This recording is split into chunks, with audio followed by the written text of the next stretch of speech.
बहुत ज्यादा दबाव में बने हीरे की तरह अपमान में आपको उससे कहीं अधिक महान बनाने की शक्ति होती है, जितना आपने कभी सोचा भी नहीं होगा। कभी कभी अपमान तीरों की तरह होते हैं जो आपकी आत्मा को भेदते हैं। वे अप्रत्याशित रूप से छाया से निकलते हैं और आपको घायल और कमजोर छोड़ जाते हैं। कभी कभी अपमान का वजन आपके आत्मविश्वास की नींव को हिला सकता है। आप खुद को अपनी क्षमताओं पर सवाल उठाते हुए, अपने मूल्य पर संदेह करते हुए और असफलता से डरते हुए पा सकते हैं। वे अजनबियों, दोस्तों या यहाँ तक कि उन लोगों से भी आ सकते हैं जिन्हें आप प्रिय मानते हैं। फिर भी यह अपमान स्वयं नहीं है जो आपको परिभाषित करते हैं, बल्कि आप उन्हें कैसे प्राप्त और व्याख्या करते हैं। हाँ, अपमान का उपहार, दर्द की गहराई में छिपा एक खजाना। क्योंकि कथित अंधेरे के इस दायरे में एक गहरा सबक छिपा है, आपके लिए ऊपर उठने और मजबूत, समझदार और अधिक लचीला बनने का एक अवसर। जैसा कि रूमी ने कहा, घाव वह जगह है जहां से प्रकाश आप में प्रवेश करता है। हर अपमान परिवर्तन का एक अवसर है। एक कीमियागर की तरह आप दर्द को शक्ति में और अपमान को प्रेरणा में बदलने की शक्ति रखते हैं। जब अपमान का सामना करना पड़ता है, तो आपके पास एक विकल्प होता है, आत्मसमर्पण करना या ऊपर उठना।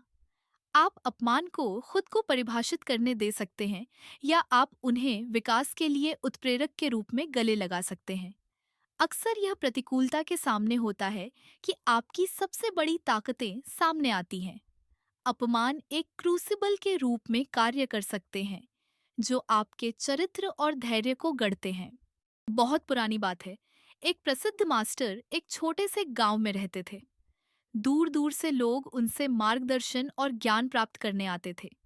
एक दिन एक पड़ोसी गांव से एक व्यक्ति मास्टर के प्रति क्रोध और आक्रोश से भरा हुआ आया। वह व्यक्ति मास्टर के घर में घुस गया और उन पर अपमान की बौछार करने लगा। उसने मास्टर पर धोखेबाज होने का आरोप लगाया, एक पाखंडी जो लोगों को खोखले शब्दों से धोखा देता था। उसने उन्हें नाम से पुकारा और उनकी बुद्धिमत्ता और चरित्र पर सवाल उठाया। पूरे क्रोधपूर्ण भाषण के दौरान मास्टर शांति से बैठे रहे, प्रत्येक अपमान को ध्यान से सुनते रहे, बिना क्रोध या झुंझलाहट का कोई संकेत दिखाए। जब व्यक्ति ने आखिरकार अपना गुस्सा निकालना समाप्त कर दिया, तो उसने मास्टर की ओर देखा। मास्टर ने गर्मजोशी से मुस्कुराया और कहा, आपके उपहार के लिए धन्यवाद। व्यक्ति भ्रमित हो गया और बोला, उपहार? मैंने अभी अभी आपका अपमान किया है। आप इसे उपहार कैसे कह सकते हैं?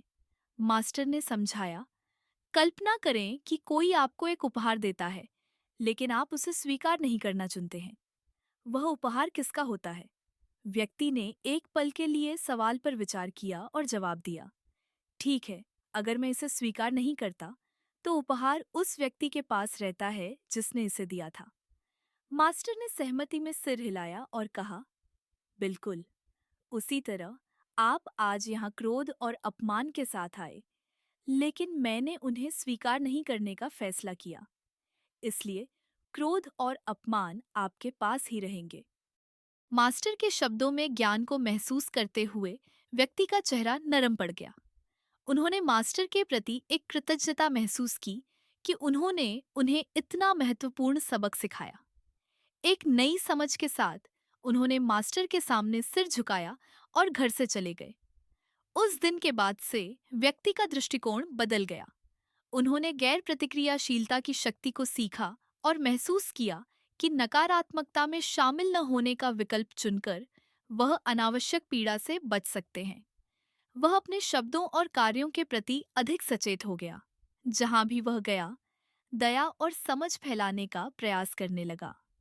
अपमान का उपहार हमें याद दिलाता है कि हमारे पास यह चुनने की शक्ति है कि हम कठिन परिस्थितियों पर कैसे प्रतिक्रिया दें। शांत और गैर प्रतिक्रियाशील रहकर हम नकारात्मकता को विकास और समझ के अवसर में बदल सकते हैं। अपमान के लेंस के माध्यम से आप खुद पर और अपनी क्षमताओं पर एक अटूट विश्वास विकसित कर सकते हैं। जब दूसरे आपको नीचा दिखाने की कोशिश करते हैं, तो आपके पास उनके शब्दों के नीचे ढहने या ऊपर उठने का विकल्प होता है। जैसा कि एलेनोर रूजवेल्ट ने गहराई से कहा था, आपकी सहमति के बिना कोई भी आपको हीन महसूस नहीं करा सकता है। यह अपमान की आग में है कि आप सहानुभूति और करुणा विकसित कर सकते हैं। अपमानित होने पर आपको जो दर्द महसूस होता है, वह आपके शब्दों की दूसरों पर शक्ति की एक निरंतर याद दिला सकता है। यह आपको दूसरों के साथ दया से व्यवहार करने, नीचा दिखाने के बजाय ऊपर उठाने और दीवारों के बजाय पुल बनाने के लिए मजबूर करता है। अपमान का उपहार उनमें निहित शक्ति में निहित है, जो व्यक्तिगत विकास और आत्म सुधार के लिए आपकी इच्छा को प्रज्वलित करते हैं। जब आपका अपमान किया जाता है, तो आपको अपने आलोचकों को गलत साबित करने की चुनौती दी जाती है, न कि द्वेष या प्रतिशोध से, बल्कि खुद का सबसे अच्छा संस्करण बनने की जलती हुई इच्छा से। जैसा कि प्रेरक वक्ता लेस ब्राउन ने एक बार कहा था, किसी और की आपके बारे में राय को अपनी वास्तविकता न बनने दें। अपमान को गले लगाओ, कड़वा स्वाद, क्योंकि इसके माध्यम से आपकी ताकत का पता चलता है। घाव ठीक हो जाएगा, निशान मिट जाएगा, लेकिन सीखा हुआ सबक हमेशा के लिए अंकित हो जाएगा। मेरे दोस्त, इस यात्रा को आसान न समझें।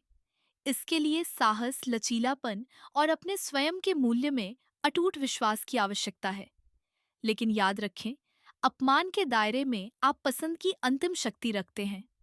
आप उन शब्दों से परिभाषित होना चुन सकते हैं जो आप पर फेंके जाते हैं, या उनसे ऊपर उठ सकते हैं। उन्हें सफल होने के आपके दृढ़ संकल्प को बढ़ावा देने दे सकते हैं। अपमान को अपनी शक्ति को परिभाषित न करने दें, क्योंकि आपके भीतर एक शाश्वत प्रकाश जलता है। आप राख से उठने के लिए तैयार एक उत्कृष्ट कृति है, जिनकी आंखों में आग है। चंद्रमा की तरह अपनी खुद की चमक का आनंद लें, क्योंकि आपके भीतर एक चमक बहती है। अपमान को अपनी रोशनी को मंद न करने दें, क्योंकि आप एक चमकता सितारा हैं। अपमान का उपहार आपके भीतर रहने वाली महानता को अनलॉक करने की कुंजी हो सकता है। अगर आपको आज का हमारा वीडियो अच्छा लगा हो, तो हमें कमेंट में बताएं कि अगर जिंदगी में कभी आपके साथ ऐसा हुआ है, तो आपने उससे क्या सीखा।